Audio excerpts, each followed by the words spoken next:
Hi, my name is Paul Mullan from career and outplacement firm Measurability. Today I'm talking about job interviews with particular focus on the issue of redundancy. I'm going to examine and help you navigate two common interview questions. Why did you leave your previous job? And what have you been doing since your job was made redundant? Let's look at a few key points that are relevant to both questions. First up, expect these questions. They're coming up, that's guaranteed. This means you can prepare your answers in advance. Your answers, keep them clean, keep them simple. During the interview, avoid over talking and avoid negativity, and try to put a positive spin where possible, and I'm going to show you how you can do that. First up, why did you leave your previous job? Something simple works. The role was made redundant. You'll notice it said the role was made redundant and not you.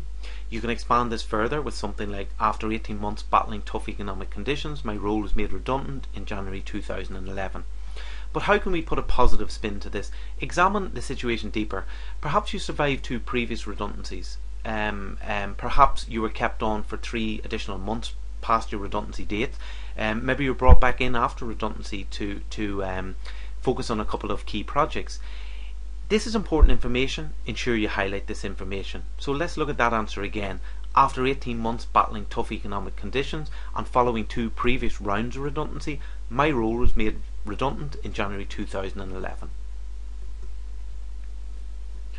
For those of you between jobs, the next question probably will come up. What have you been doing since your job was made redundant? It's not the event, it's how we respond to the event. Employers are going to be interested in how you've reacted to the redundancy, but also how you've been filling your time. Now, the obvious answer here is seeking new employment. That's fine, but sometimes it's not enough, especially as the duration between jobs starts to lengthen.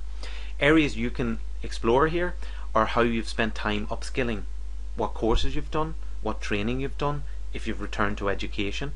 You can also explore things like volunteering, perhaps for the not-for-profit sector, but also volunteering for industry.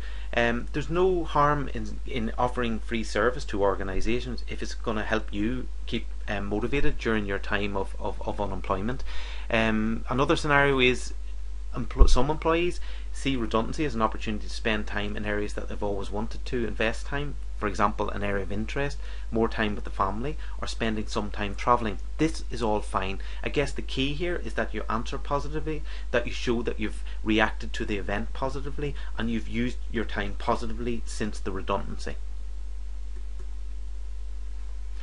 My name is Paul Mullan. I hope you found the video very useful.